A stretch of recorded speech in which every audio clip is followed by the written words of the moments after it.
Assalamualaikum warahmatullahi wabarakatuh. Hai semua, perkenalkan nama saya Intan Karina Banurea, NIM 220250101073 dari Fakultas Kedokteran Hewan Universitas Syahkuala Stase Penyakit Dalam. Baiklah, di sini saya akan menjelaskan terapi cairan pada kasus kenim kronik ulceratif stomatitis pada anjing Pomeranian. Baik, sebelumnya mari kita harus ketahui dulu apa itu terapi cairan.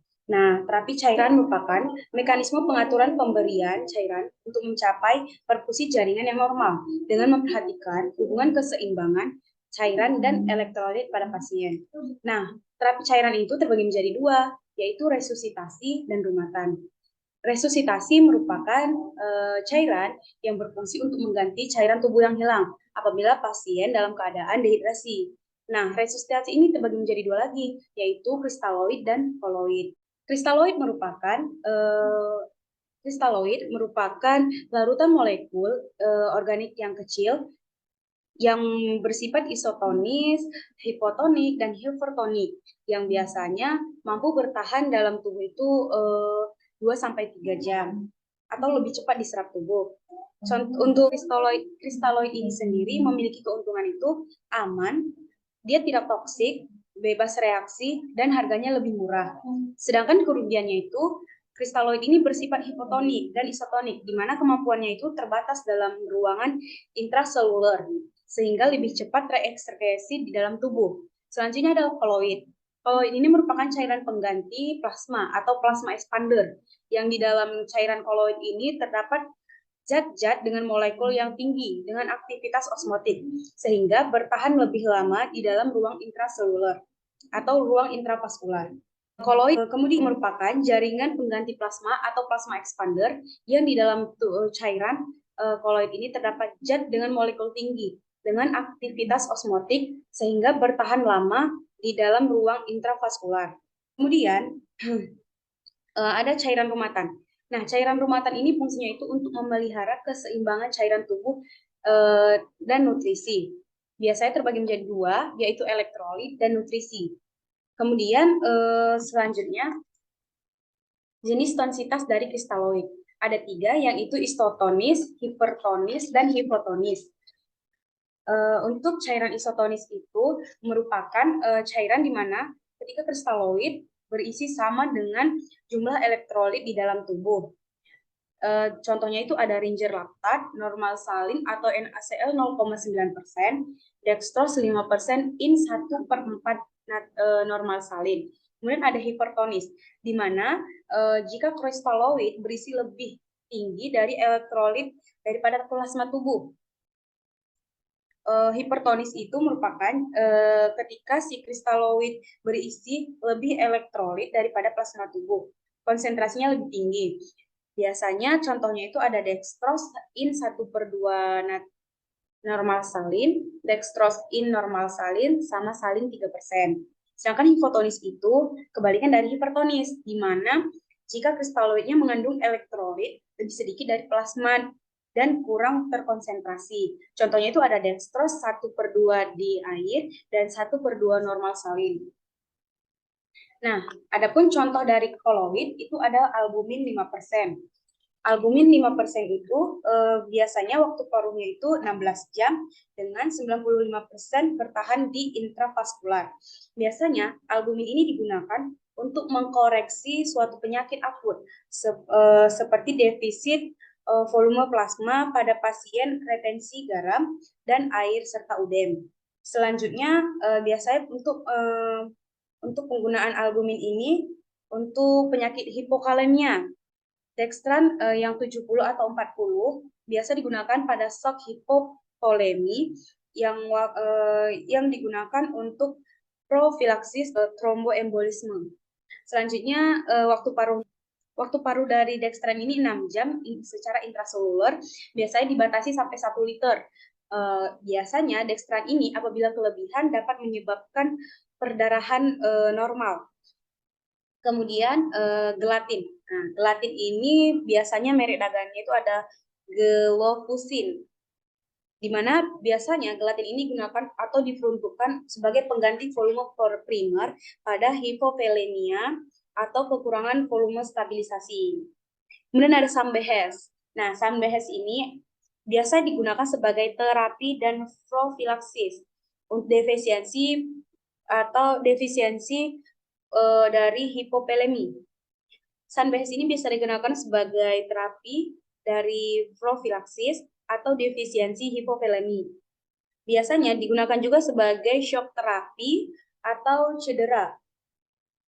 Biasanya Sambehes ini juga digunakan pada pembedahan atau shock hemoragi untuk shock sepsis dan kontraindikasi gagal jantung. Baik, selanjutnya rumatan. Nah, rumatan ini berfungsi tadi untuk memenuhi keseimbangan elektrolit dan nutrisi di dalam tubuh. Contohnya itu untuk yang elektrolit ada kalium klorid atau KCl, kemudian ada natrium klorida 3%. Untuk yang nutrisi yaitu ada aminofluid dan aminoleban. Biasanya itu diperuntukkan untuk pasien dengan kekurangan nutrisi, maka dikasih seperti misalnya kan dia kekurangan asam amino, kita kasih fluid terapi cairannya itu berupa aminofluid. Di sini ada nama merek dagangnya Kitmin atau Aminoleban. Nah, sebenarnya terapi cairan ini tujuan itu untuk apa? Atau sebagai resusitasi cairan, atau rehidrasi, atau sebagai maintenance. Nah, untuk lebih lanjutnya, mari kita kupas satu kasus, yaitu Canine Chronic Ulcerative Stomatitis pada anjing Pomeranian. Pertama, sinyalemennya, anjing yang bernama Vicky, ras Pomeranian, jenis kelamin jantan, umur 2 tahun, berat badan 2 kg. Anjing ini mengalami kebotakan, rambut di seluruh tubuhnya, serta warna kulitnya putih dan hitam. Pemilik anjing ini bernama Ibu Ari, yang beralamat di Batu Bulan, Gianyar, Bali. Untuk anamnesa, awalnya klien melihat di tempat minum si anjing ini, airnya itu berubah warna menjadi kuning keruh, disertai si anjingnya ini mengalami nafsu makan yang menurun kurang lebih dari 5 hari. Setelah diperiksa, terlihat rongga mengalami perdarahan pada gusi. 2 hari berikutnya, kondisi semakin parah, disertai luka di bibir dan ulcer, sehingga anjing ini sulit untuk menutup mulutnya. Sehingga saat mulutnya yang terbuka, air liurnya akan menetes. Nah, air liur yang menetes ini berwarna kuning kemerahan, disertai dengan bau mulut yang busuk. Anjing dipelihara secara dilepasliarkan di sekitaran rumah. Kemudian lanjut kita lakukan pemeriksaan fisik. Nah, hasil pemeriksaan fisik ini dilihat denyut jantung serta pulsus si anjing ini meningkat, sedangkan CRT-nya atau capillary real time-nya itu menurun. Untuk respirasi dan suhunya itu normal. Nah, menurut si Fleming et al., anjing atau CRT anjing yang lebih besar dari 2 biasanya itu mengalami dehidrasi. Kemudian kita lanjutkan pemeriksaan klinis pada anjing Pomerian ini. Jenis pemeriksaannya itu kita periksa ada kulit dan kuku. Di sini hasilnya itu tidak normal, di mana rambut mengalami kerontokan dan terdapat lesi scale di beberapa bagian tubuhnya. Untuk anggota gerak, muskuloskeletal, saraf, sirkulasi, urogenital, serta respirasinya itu masih normal. Nah, untuk pencernaannya itu tidak normal, di mana terdapat perdarahan dan pembekakan pada bibir, luka sobek dan ulcer pada bibir bawah, kemerahan pada tepi lidah, dan plak pada giginya. Sedangkan mukosanya juga tidak normal.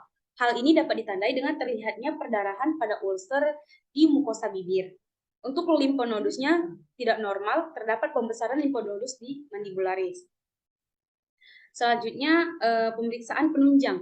Nah, setelah kita lakukan pemeriksaan fisik, pemeriksaan klinis, kita lakukan pemeriksaan penunjang, seperti pemeriksaan hematologi darah. Hasil pemeriksaan darah anjing mengalami anemia normositik normokromik yang ditandai dengan RBC-nya itu dan HB-nya menurun, namun kadar MCV dan MCHC di ambang normal. Sedangkan peningkatan kadar monosit akibat peradangan pada kasus Canine Chronic Ulcerative Stomatitis. Nah, selanjutnya kita diagnosa. Nah, untuk diagnosanya sendiri, berdasarkan anamnesa, pemeriksaan klinis, dan pemeriksaan laboratorium, didiagnosa sebagai Canine Chronic Ulcerative Stomatitis.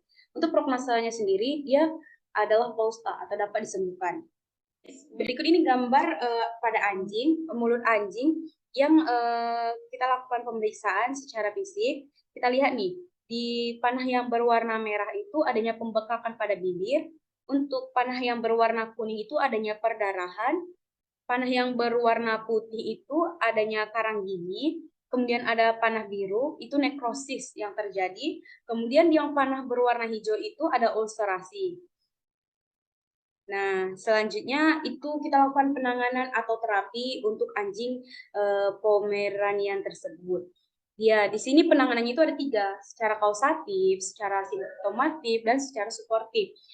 Terapi kausatif yang diberikan yaitu antibiotik amoksisilin per oral 40-80 mg per kilogram berat badan per 12 jam selama 5 hari. Untuk terapi simptomatiknya itu kita berikan meloxicam per oral 2,5 sampai 3,5 mg per kilogram berat badan per hari selama 5 hari. Kemudian ada pengobatan secara suportif. Nah, di sini kita berikan perosulfat 100 sampai 300 mg per hari selama 7 hari, serta pemberian vitamin C per oral 100 sampai 500 mg per hari selama 5 hari. Selanjutnya, untuk terapi sportif ini kita imbangi dengan infus cairan atau infus NaCl secara intravena sebagai terapi sportif. Tepatkah pemilihan terapi cairan yang digunakan pada kasus ini? Nah, terapi cairan ini merupakan tindakan yang penting dilakukan untuk hewan dalam kondisi kritis atau memerlukan perawatan intensif. Sehingga pemberian terapi cairan pada kasus ini dilakukan karena hewan mengalami dehidrasi dan untuk memaintenance kondisi hewan. Nah, infus NaCl merupakan pilihan yang tepat pada terapi cairan pada kasus ini sebagai rehidrasi dan memaintenance kondisi pasien yang telah mengalami dehidrasi. Baik, cukup sekian presentasi saya. Saya rasa ilmu ini semoga bermanfaat kepada teman-teman semua dan dapat menjadi ladang ilmu bagi saya. Saya ucapkan terima kasih banyak. Wassalamualaikum warahmatullahi wabarakatuh. See you next time.